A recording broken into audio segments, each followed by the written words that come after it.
Hello everyone, welcome to my YouTube channel biology study. I am Meena Chaudhary.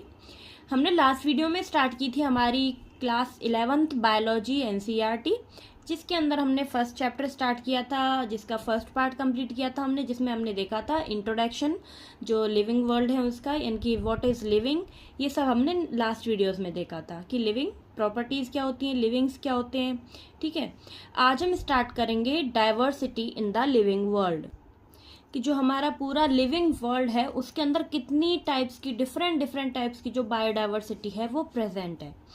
If you look around you will see a large variety of living organisms. ठीक है, जब अपने आसपास देखोगे आप तो आप देखते हैं कि बहुत ही लार्ज वेराइटीज़ में, यानी कि डिफरेंट टाइप्स की जो वेराइटीज़ हैं, फॉर्म्स हैं, वो पाई जाती हैं लिविंग ऑर्गेनिजम्स की। जैसे कि डिफरेंट टाइप्स के प्लांट्स हैं, डिफरेंट टाइप्स के एनिमल्स हैं, उनके अलग अलग फॉर्म्स, डिफरेंट फॉर्म्स, हर तरीके के जो प्लांट एनिमल हैं वो पाए जाते हैं हमारे आसपास जब हम देखते हैं। बीट पॉटेड प्लांट, वो कैसे हो सकते हैं? पॉटेड प्लांट मीन्स जो गमले में हम लोग प्लांट्स उगाते हैं वो हो सकते हैं। इंसेक्ट्स पाए जाते हैं, बर्ड्स हैं, पेट्स हैं, और भी जो अदर एनिमल एंड प्लांट्स हैं वो हमारे आसपास प्रेजेंट होते हैं। And there are also several organisms that you cannot see with your naked eye. और ऐसे बहुत से ऑर्गेनिजम्स होते हैं जिनको हम अपनी नंगी आंखों से नहीं देख सकते हैं, जैसे कि bacteria, but they are all around you. ठीक है, लेकिन वो सब हमारे आसपास प्रेजेंट हैं, चाहे हमें वो दिखते नहीं है। छोटे छोटे ऑर्गेनिजम्स होते हैं जो कि हम अपनी खुली आंखों से नहीं देख पाते। If you were to increase the area that you make observation in, the range and variety of organisms that you see would increase. ठीक है, अब आप क्या करोगे? आप किसी एरिया में ऑब्जर्वेशन कर रहे हो कि उसमें कितने प्लांट्स हैं, कितने एनिमल्स हैं। ठीक है, लेकिन जब आप वो एरिया बढ़ाओगे, ठीक है, अपना जो ऑब्जर्वेशन का एरिया है उसको बढ़ाओगे, तो जो प्लांट्स एंड एनिमल्स की डाइवर्सिटी है वो भी बढ़ेगी। ठीक है, यानी कि जैसे आपके जो एरिया है उसमें डिफरेंट टाइप्स की जो प्लांट एंड एनिमल्स हैं वो पाए जाते हैं डिफरेंट फॉर्म्स में, लेकिन जब आप एरिया बढ़ाते हो तो बढ़ाने से क्या होगा, जो डाइवर्सिटी है वो भी बढ़ेगी। ठीक है, क्योंकि जो प्लांट एंड एनिमल है उनका अमाउंट भी बढ़ेगा। Obviously, if you were to visit a dense forest, you would probably see a much greater number and kind of living organisms in it. जैसे कि आप क्या करते हो, फॉरेस्ट वगैरह में जाते हो, जब आप एक घना जंगल देखोगे तो वहाँ पे जब आप विजिट करोगे तो आप पाओगे कि वहाँ पे डिफरेंट टाइप्स की और डिफरेंट काइंड के जो नंबर्स हैं एंड लिविंग ऑर्गेनिजम्स हैं वो पाए जा रहे हैं। जैसे हम देखते हैं, ये एक कोई एरिया है जो कि आपके ऑब्जर्वेशन में था। ठीक है, अब इस एरिया में मान लो 10 जो लिविंग ऑर्गेनिजम्स है वो पाए जा रहे हैं, यानी कि 10 फॉर्म्स पाई जा रही हैं प्लांट्स एंड एनिमल्स की। अब आप क्या करोगे, ये जो अपना एरिया है इसको बढ़ा दोगे, तो एरिया बढ़ाने से क्या होगा, जो लिविंग ऑर्गेनिजम्स है उनका नंबर भी बढ़ेगा ना। ठीक है, तो और भी जो अमाउंट में प्लांट्स एंड एनिमल्स हैं वो ऐड हो जाएंगे। तो इससे क्या हमें पता चल रहा है कि जो डाइवर्सिटी है वो लार्ज एरिया में लार्ज होगी, ज़्यादा अमाउंट में पाई जाएगी। ऐसे ही हम जाते हैं अगर किसी घने जंगल में, तो वहाँ पे हम देखते हैं कि जो वेराइटी ऑफ लिविंग ऑर्गेनिजम्स हैं वो बहुत ज़्यादा हैं, डिफरेंट टाइप्स की जो फॉर्म्स हैं वो पाई जाती हैं प्लांट्स एंड एनिमल्स की। Each different kind of plant, animal or organisms that you see represent a species. जो हर एक प्लांट और एनिमल या फिर कोई ऑर्गेनिज्म है जो आप देखते हो वो क्या रिप्रेजेंट करता है, एक स्पीसीज को। तो यहाँ पे हम एक स्पीसीज की डेफिनेशन देखेंगे कि स्पीसीज क्या होता है, group of organisms that can reproduced with one another and produce fertile offspring. ठीक है, तो ये होती है स्पीसीज, यानी कि जैसे एक ही तरह के जो प्लांट्स हैं वो आ जाते हैं एक स्पीसीज में। ठीक है, अब वो क्या करते हैं, दूसरी स्पीसीज से रिप्रोड्यूस करेंगे और अपना नया ऑफस्प्रिंग बनाएंगे। ठीक है, वो भी कैसा बनना चाहिए, फर्टाइल ऑफस्प्रिंग बनना चाहिए। ठीक है, जो कि आगे रिप्रोड्यूस कर सके और अपनी जो प्रोजेनी है उनका नंबर बढ़ा सके। तो उसको हम लोग क्या बोलते हैं, एक स्पीसीज बोलते हैं। जैसे कि हम ह्यूमन बीइंग्स हैं, तो हम ह्यूमन बीइंग्स क्या है, एक स्पीसीज है। ठीक है, अब जैसे गोरिल्ला है, गोरिल्ला भी एक टाइप की स्पीसीज है। तो ऐसे जो एक जैसी होती है ना, सिमिलर, हर चीज में सिमिलर होते हैं, उनको हम लोग बोल देते हैं एक स्पीसीज। जो बिल्कुल सिमिलर हैं उनको हम लोग बोलेंगे एक स्पीसीज, यानी कि ग्रुप ऑफ स्पीसीज जो क्या करता है, एक दूसरे के साथ रिप्रोड्यूस करता है एंड फर्टाइल ऑफस्प्रिंग बनाता है। The number of species that are known as described range between 1.7 to 1.8 millions. ठीक है, अब हमें जो नंबर ऑफ स्पीसीज पता चले हैं वो कितने हैं, 17 लाख टू 18 लाख। तो ये क्या बता दिए इन्होंने, रेंज बताइए कि जो हमारी अर्थ है उसके ऊपर कितने हैं, 17 टू 18 लाख जो स्पीसीज हैं वो प्रेजेंट हैं प्लांट्स एनिमल्स की। ठीक है, दिस रेफर टू बायोडाइवर्सिटी और the number and types of organisms present on earth. तो ये जो 17 एंड 18 लाख स्पीसीज हैं उनको हम लोग क्या बोलते हैं, डाइवर्सिटी। ठीक है, तो ये जो डाइवर्सिटी है ये क्या है, डिफरेंट टाइप्स की जो ऑर्गेनिजम्स प्रेजेंट हैं अर्थ के ऊपर वो है। And we should remember here that as we explore new areas and evolve old ones, new organisms are continuously being identified. तो यहाँ पे हमें क्या याद रखना है कि जब भी हम कोई न्यू एरियाज में जा रहे हैं या फिर हम कोई पुराने एरिया में भी जा रहे हैं तो वहाँ पे क्या है, हमें कंटिन्यूअसली जो न्यू ऑर्गेनिजम्स हैं वो आइडेंटिफाई करने के लिए मिलते हैं। ठीक है, तो हम इसे समझ सकते हैं कि जो स्पीसीज हैं वो कंटिन्यूअसली ग्रो करती रहती हैं। ठीक है, न्यू एरियाज में भी एंड ओल्ड एरियाज में भी। As stated earlier, there are millions of plants and animals in the world. We know the plants and animals in our own area by their local names. तो जो कि plants and animals millions में पाए जा रहे हैं ना, इनको क्या है, हम लोग जो हमारे आसपास के एरियाज में पाए जाते हैं, हमारे जो आसपास पाए जा रहे हैं प्लांट्स, उनको हम उनके लोकल नेम से जानते हैं। जो कि वहाँ की लैंग्वेज है ना, हम उसी में उन प्लांट्स और जो ऑर्गेनिजम्स है ना उनको पहचानते हैं। जैसा कि आप जानते हो कि हमारा जो भारत है उसमें बहुत डाइवर्सिटी पाई जाती है, तो यहाँ प्लांट्स एंड एनिमल्स की डाइवर्सिटी के साथ साथ हमें जो लैंग्वेज हैं उनमें भी डाइवर्सिटी देखी जाती है।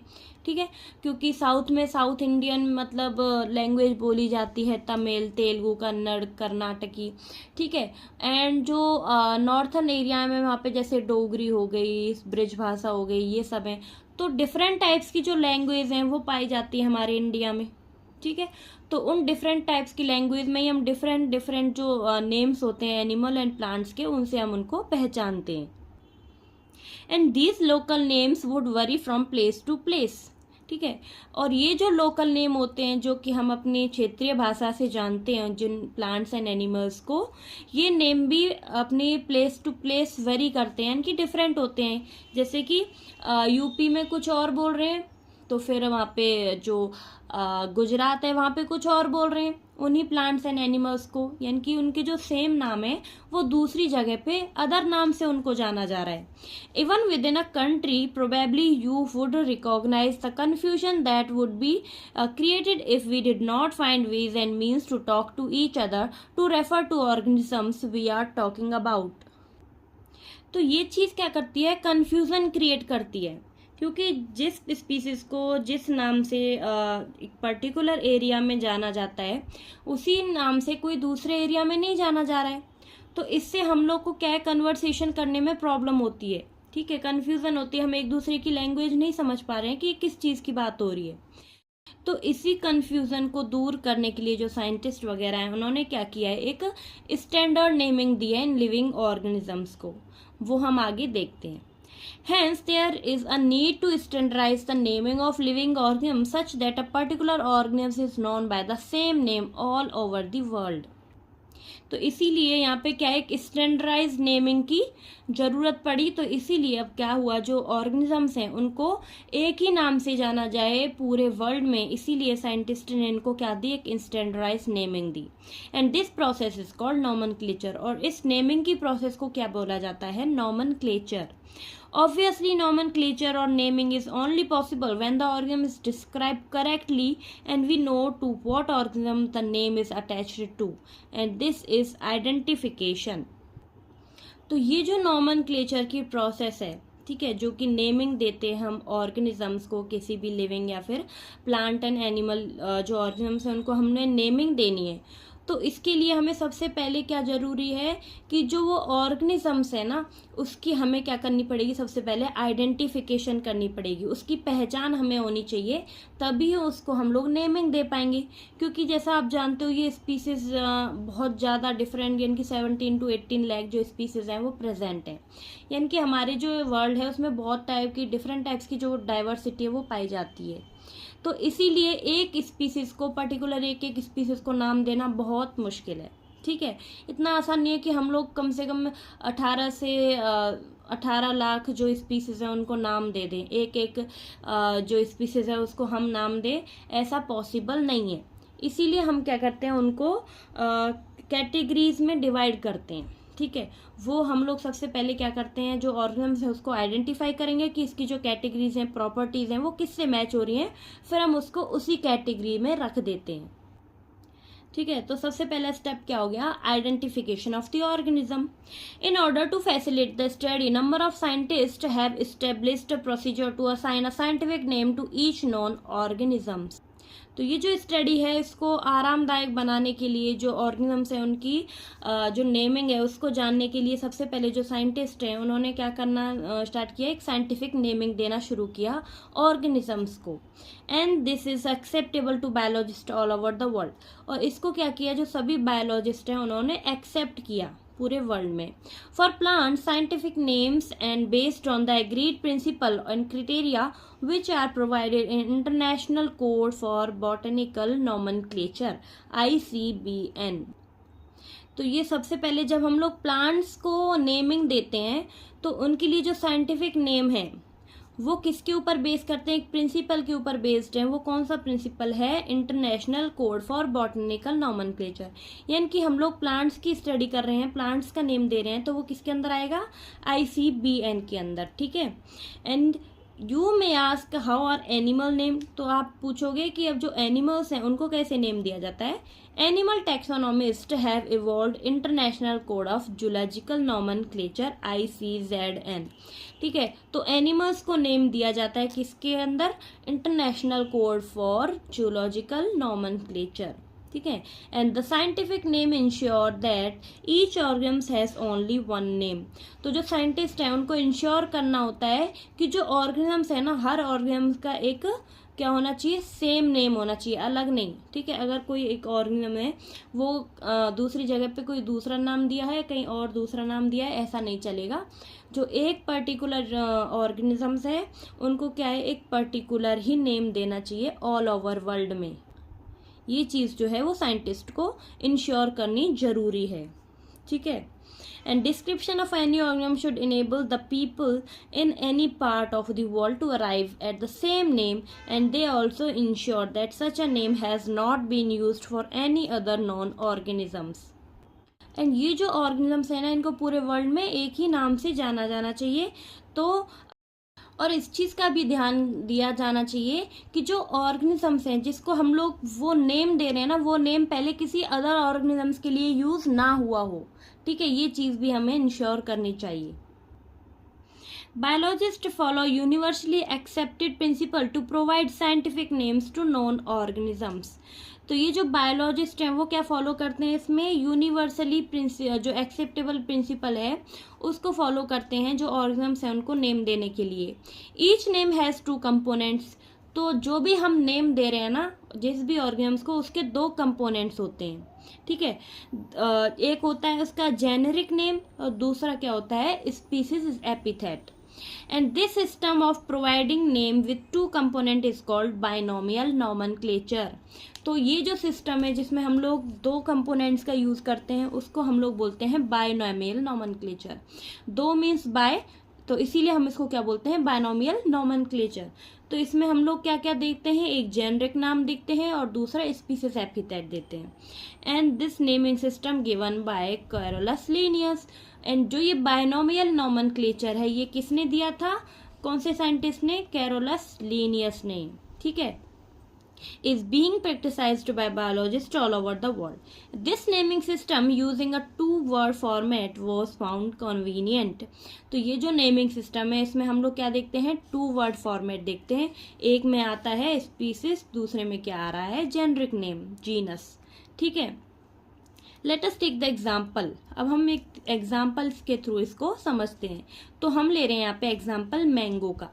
तो मैंगो को जो साइंटिफिक नेम है उसका मैंगो का वो क्या है यहाँ पे, मैंजीफेरा इंडिका। तो यहाँ पे जो मैंजीफेरा है वो इसका जीनस है, यानी कि जेनेरिक नेम है, और इंडिका क्या है यहाँ पे, स्पीसीज एपिथेट। ठीक है, and let us see how it is binomial name. अब इसको हम देखते हैं ये बायनोमियल नेम कैसे हैं। इन दिस मैंजीफेरा रिप्रेजेंट कर रहा है जीनस को, एंड इंडिका रिप्रेजेंट कर रहा है एक पर्टिकुलर स्पीसीज को। ठीक है, और हम इसको क्या बोल सकते हैं, species epithet. Other universal rule और नोमेनक्लेचर एज फॉलो। और भी जो यूनिवर्सल रूल है नोमेनक्लेचर के वो नीचे हम लोग देखते हैं। तो यहाँ पे हमने समझ लिया कि जो बायनोमियल नोमेनक्लेचर है उसमें क्या है, दो जो नेमिंग सिस्टम है, दो कंपोनेंट्स हैं उसका हम लोग यूज करते हैं। ठीक है, जिसमें हम लोग एक यूज कर रहे हैं जीनस को, दूसरा यूज कर रहे हैं हम स्पीसीज को। ठीक है, तो ये एक पर्टिकुलर स्पीसीज है इंडिका, जो कि किसको डिनोट कर रही है, मैंगो को। ठीक है, तो अब जो ये बायनोमियल नोमेनक्लेचर है ना, इसके हम लोग कुछ यूनिवर्सल रूल्स पढ़ेंगे। तो इसके अंदर फर्स्ट हम लोग देखेंगे biological names are generally in Latin and written in italics. तो ये जो बायोलॉजिकल नेम्स है ना, इनको जनरली लैटिन भाषा में दिया जाता है, क्योंकि लैटिन एक ऐसी भाषा है जिसमें कोई चेंजेस नहीं होते हैं। ठीक है, और चेंजेस नहीं होंगे तो फिर वो जो नेम है वो यूनिवर्स में हर जगह पूरे वर्ल्ड में उसी नेम से जाना जाएगा, क्योंकि इसमें कोई चेंजेस नहीं है। तो इसीलिए जो ये नेम्स है जनरली किस में दिए जाते हैं, लैटिन भाषा में। ठीक है, और इनको इटैलिक्स में लिखा जाता है, जैसे कि हमने ऊपर देखा ना, इटैलिक्स में मतलब थोड़ा टेढ़ा होके इनको लिखा गया है, तो ये इटैलिक्स में लिखे जाते हैं। दे आर लैटिनाइज्ड और derived from Latin irrespective of this origin. ठीक है, तो वही है कि ये जो लैटिन है भाषा है उसी में इसको जनरली लिखा जाता है। And the first word in biological name represent the genus. अब जो ये बायोलॉजिकल नेम हमने दिया था, जो बायनोमियल नोमेनक्लेचर है, तो उसमें सबसे पहला जो वर्ड है वो कौन सा होता है, genus, while the second component denote the species epithet. तो इसमें पहला वर्ड क्या हो गया, जैसे मैंजीफेरा इंडिका है, तो मैंजीफेरा क्या है यहाँ पे, जीनस है, और इंडिका क्या है यहाँ पे, species epithet है। And both the word in biological name when handwritten and separately underlined or printed in italics to indicate their Latin origin।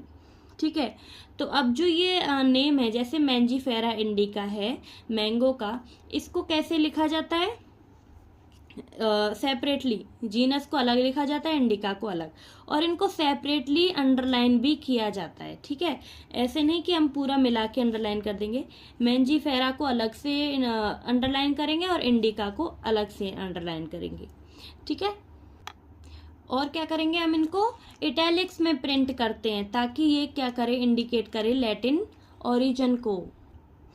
तो फोर्थ क्या है, ये जो यूनिवर्सल रूल है इसके अंदर, the first word denoting the genus. ठीक है, तो जो पहला वर्ड है जो जीनस है वो किससे स्टार्ट होता है, कैपिटल लेटर से। ठीक है, हम लोग जो लिखते हैं, जैसे मैंजीफेरा इंडिका लिख रहे हैं तो एम जो है वो कैपिटल होगा। ठीक है, and the species epithet start with small letter, और जो स्पीसीज एपिथेट है वो किससे स्टार्ट होता है, स्मॉल लेटर आई से, जैसे इंडिका। ठीक है, and it can be illustrated with the example of Mangifera indica. तो इसका एग्जाम्पल जैसे मैंजीफेरा इंडिका, एम क्या है, डिनोट है वो कैपिटल लेटर में है जीनस, एंड जो स्पीसीज एपिथेट है वो किससे स्टार्ट है, स्मॉल लेटर से। ठीक है, name of the author appears after the species epithet that is at the end of the biological name and is written in an abbreviated form. Example Mangifera indica, Linn. एंड जो author का नाम है, जिसने उस ऑर्गेनिजम्स का name दिया है ना, उस ऑथर का नाम लिखा जाता है स्पीसीज एपिथेट के बाद। जैसे कि क्या होता है, मैंजीफेरा इंडिका है, ठीक है, इसका किसने नाम दिया था, लीनियस ने, तो इसीलिए जो लीनियस का LINN है वो मैंजीफेरा इंडिका के बाद लिखा जाता है, और वो भी किससे स्टार्ट हो रहा है, कैपिटल लेटर से। ठीक है, and it indicate that this species वो फर्स्ट डिस्क्राइब्ड बाय लीनियस। तो इससे क्या इंडिकेट करता है, ये जो नेमिंग है ये इंडिकेट कर रही है कि जो ये स्पीसीज है इसको फर्स्ट डिस्क्राइब किया था लीनियस ने। तो क्योंकि जो ऑथर हैं इसके वो क्या हैं, लीनियस साहब हैं, क्योंकि इन्होंने ही इसको नेम दिया था मैंजीफेरा इंडिका, इसीलिए इनका जो नाम है वो लिखा जाता है स्पीसीज एपिथेट के बाद। Since it is nearly impossible to study all the living organisms, it is necessary to devise some means to make this possible. This process is classification. तो जैसा कि हमने स्टार्टिंग में भी देखा था कि जो हर स्पीसीज है उसको नाम देना, हर लिविंग ऑर्गेनिम्स को नाम देना बहुत मुश्किल है। तो यहाँ पे वही बात की गई है कि जो सभी लिविंग ऑर्गेनिम्स हैं उनकी स्टडी करना, उनको नेम देना बहुत क्या है, इम्पॉसिबल है। ठीक है, वो पॉसिबल नहीं है क्योंकि क्या होता है कि जो ऑर्गेनिम्स हैं वो बहुत ही, उसकी जो डाइवर्सिटी है वो बहुत अधिक है। ठीक है, इनकी बहुत ज़्यादा बायोडाइवर्सिटी हमारी अर्थ पे प्रेजेंट है।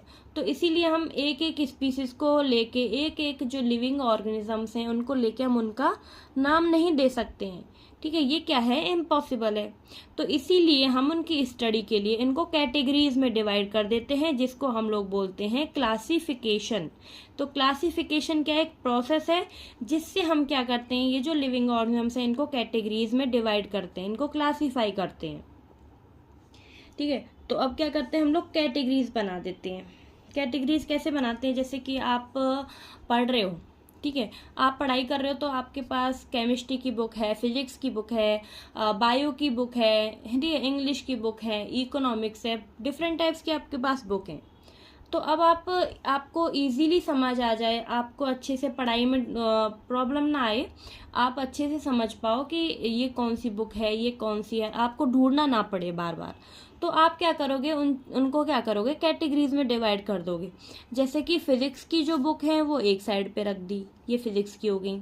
एक साइड में सारी केमिस्ट्री की बुक्स रख दी, ठीक है, एक साइड में आपने बायोलॉजी की बुक्स रख दी। ऐसे आपने क्या किया, उनको कैटेगरीज में डिवाइड कर दिया, तो आपको पढ़ने में फिर आसानी होगी। ठीक है, आप इजीली वो बुक वहां से उठा के अपना पढ़ाई कर सकते हो। तो ऐसे हम क्या करते हैं, ये जो लिविंग ऑर्गेनिम्स हैं इनको भी डिफरेंट डिफरेंट कैटेगरीज में डिवाइड कर देते हैं। इसी प्रोसेस को हम लोग बोलते हैं classification. Classification is the process by which anything is grouped into convenient categories based on some easily observable characteristics. तो क्लासिफिकेशन क्या होता है, एक प्रोसेस है जिसमें हम क्या करते हैं, जो लिविंग ऑर्गेनिम्स हैं उनको उनके ऑब्जर्वेबल कैरेक्टर्स के अकॉर्डिंग, ठीक है, कि इनके जो ये कैरेक्टर्स हैं ये थोड़ा मिलते जुलते हैं, इनके कैरेक्टर्स मिलते जुलते हैं, तो उस हिसाब से जिनके कैरेक्टर्स ज़्यादा मैच कर रहे हैं उनको एक कैटेगरीज में रख देते हैं, जिनके कम मैच कर रहे हैं उनको अलग कैटेगरीज में रख देते हैं। ठीक है, तो ऐसे इनको क्या करते हैं, उनके जो कैरेक्टर्स हैं उनके अकॉर्डिंग उनको डिफरेंट डिफरेंट जो ग्रुप्स हैं उनमें डिवाइड कर देते हैं, कैटेगरीज में डिवाइड कर देते हैं। ठीक है, जैसे कि एग्जाम्पल देखते हैं, we easily recognise group such as plants और एनिमल्स। ठीक है, जैसे कि आपके दिमाग में इजीली आ जाता है ना कि ये एनिमल्स के हैं और ये प्लांट्स एनिमल्स ग्रुप है। ठीक है, ऐसे हम लोग इजीली समझ सकते हैं कि ये दो हम देख के पहचान लेते हैं ना, ये प्लांट है, ये एनिमल है। ठीक है, तो ये हमारे दिमाग में इजीली आ जाता है क्योंकि हमें उनकी कैटेगरीज पता है, समझ गए, क्योंकि प्लांट्स में लीव्स होती हैं, फ्लावर्स आते हैं। एनिमल्स में क्या होता है, एनिमल्स में हमारी तरह ही उनमें प्रोसेस होती है, रेस्पिरेशन, उनमें डाइजेशन, ये सारी प्रोसेस होती हैं। उनके हेयर्स हैं, उनकी आईज है, नोज है। तो ऐसे हम लोग कैटेगरीज में इजीली देख सकते हैं कि ये प्लांट ग्रुप है और ये एनिमल ग्रुप है। और जैसे कि एनिमल्स ग्रुप के अंदर हम लोग डिवाइड कर देते हैं उनके कैरेक्टर्स के अकॉर्डिंग, जैसे कि ये डॉग है, कैट है या फिर इंसेक्ट है। ठीक है, हम ऐसे उनको पहचानते हैं। तो ये क्या है, कन्वीनियंट कैटेगरीज हैं जिनकी मदद से हम ऑर्गेनिजम्स की स्टडी करते हैं। ठीक, जैसे कि आपने देखा होगा जो पालतू डॉग्स होते हैं ना, उनकी भी डिफरेंट डिफरेंट कैटेगरीज होती हैं। ठीक है, तो आगे जो डॉग्स हैं उनको भी अलग अलग कैटेगरीज में डिवाइड किया जाता है। तो ऐसे क्या है, हर चीज़ को उनके कैरेक्टर्स के अकॉर्डिंग उनको अलग अलग ग्रुप्स में रखा गया है। The moment we use any of these terms we associate certain characters with the organs in that group. And what image do you see when you think of a dog. तो हम जब किसी organisms को देखते हैं, उनके characters को समझते हैं, तो हम उसके हमारे दिमाग में एक इमेज बन जाती है। जैसे कि आप एक डॉग के बारे में सोचते हो तो आपके दिमाग में क्या इमेज बनती है कि डॉग के एक टेल होती है, डॉग की नोज, आईज होती हैं, उनके कान ऊपर होते हैं, उसके हेयर्स होते हैं बॉडी पे। ठीक है, तो ये हमारे दिमाग में उसकी एक इमेज बनती है। Obviously each one of see will dogs and not cats. तो आप जब आपके दिमाग में डॉग के बारे में आप सोचोगे तो आपके दिमाग में डॉग की ही इमेज बनेगी ना। ऐसा तो नहीं है कि आपके दिमाग में कोई कैट की इमेज बन रही हो कि आप बिल्ली को देख रहे हो, ऐसा नहीं होता है।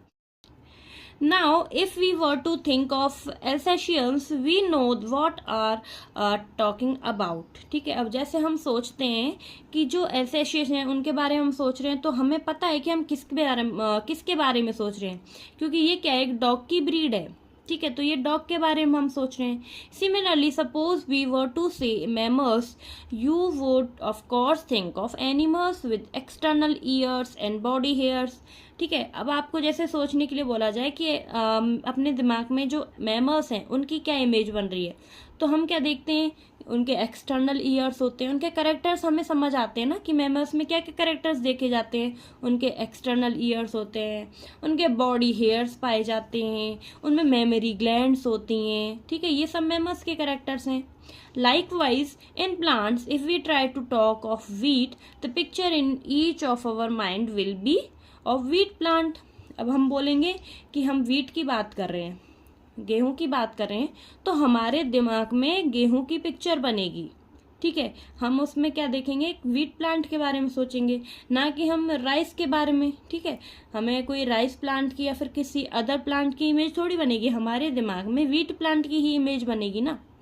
Hence, all these dogs, cats, mammals, wheat, rice, plants, animals, etc. are convenient categories we use to study organisms।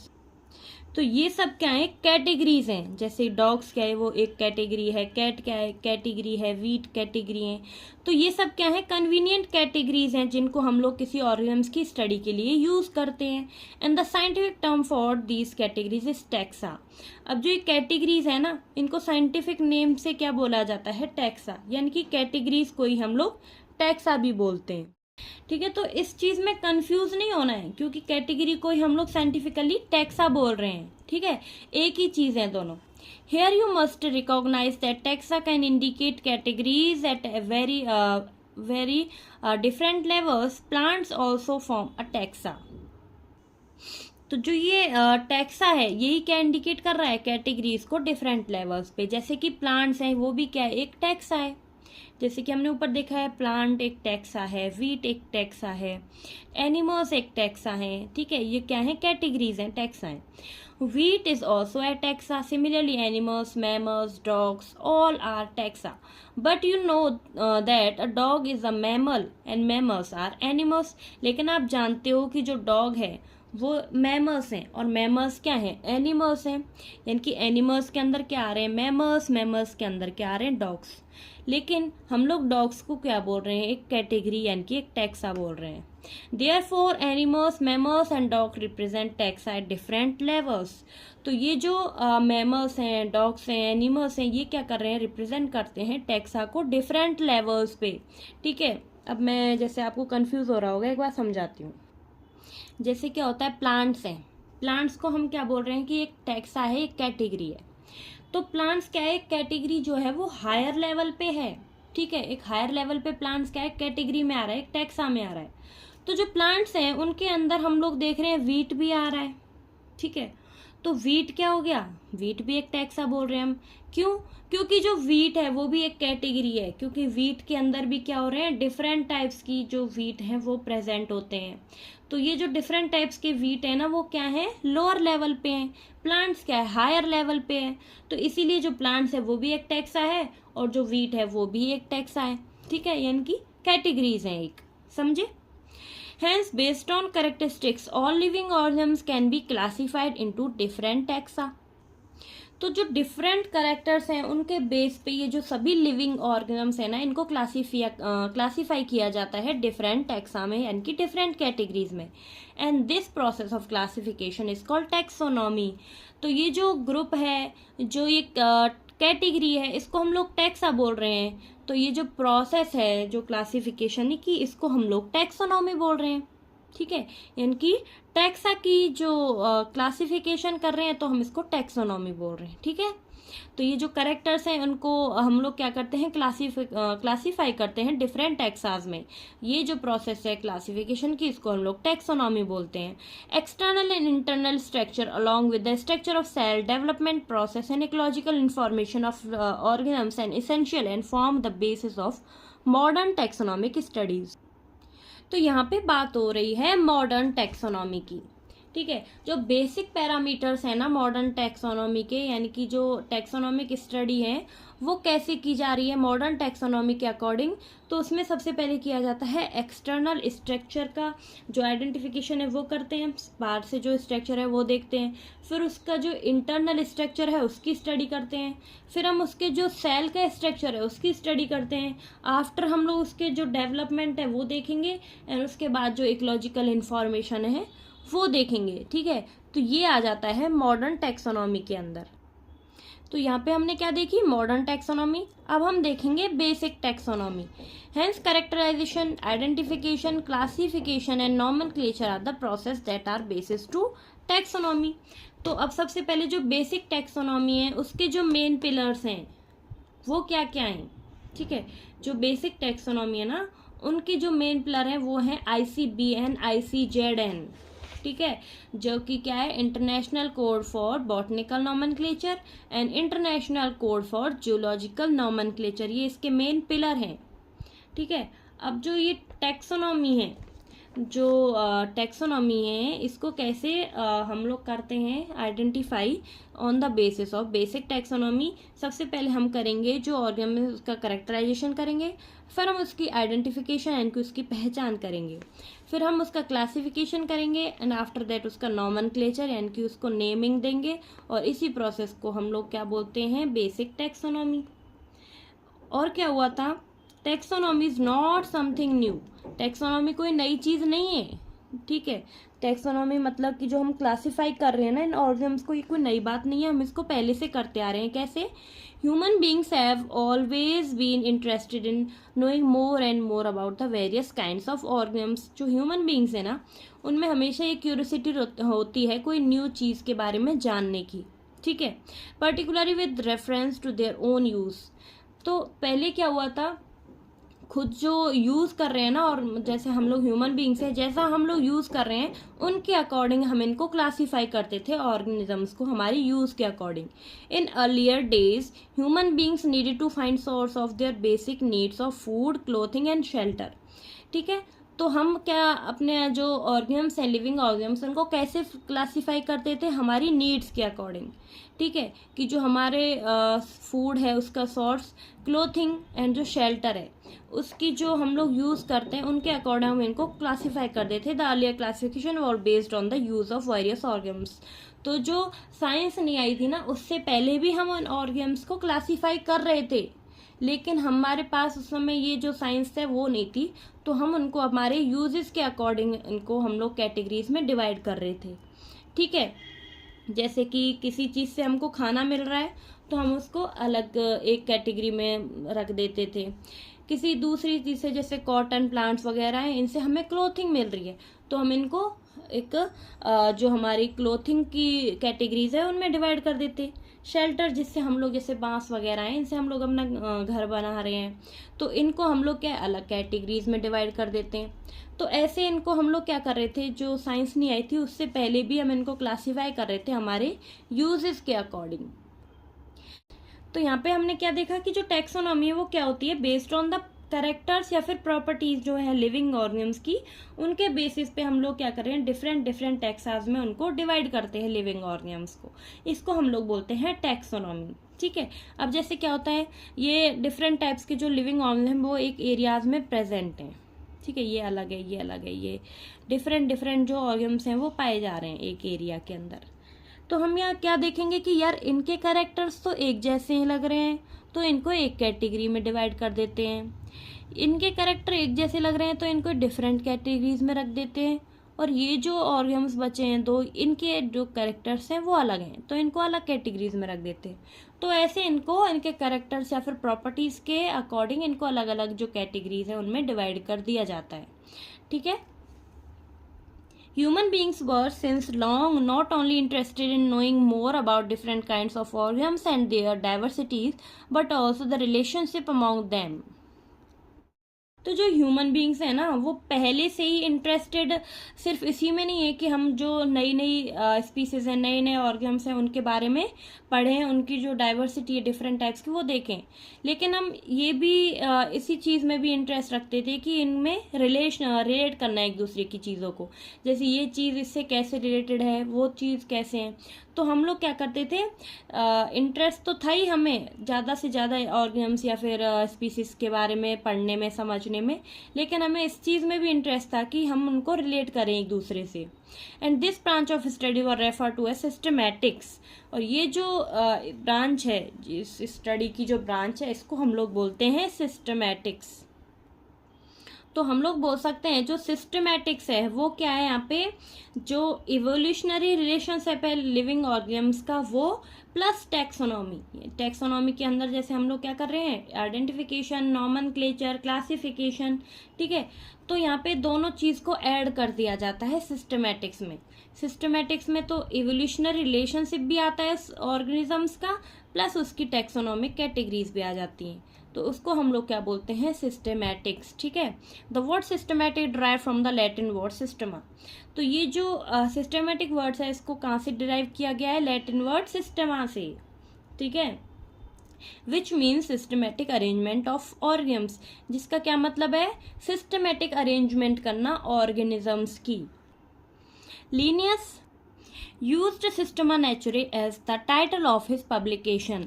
तो जो लीनियस थे उन्होंने जो अपना पब्लिकेशन दिया था उसका जो टाइटल दिया उन्होंने क्या दिया था, वो सिस्टेमा नेचुरे, ठीक है। And the scope of systematics was later enlarged to include identification, nomenclature and classification. तो ये जो सिस्टमैटिक्स है इसमें जो टैक्सोनॉमी है उसके अंदर हम क्या करते हैं, आइडेंटिफिकेशन करते हैं ऑर्गेनिम्स की, उसका नॉमेनक्लेचर करते हैं, उसको क्लासीफाई करते हैं।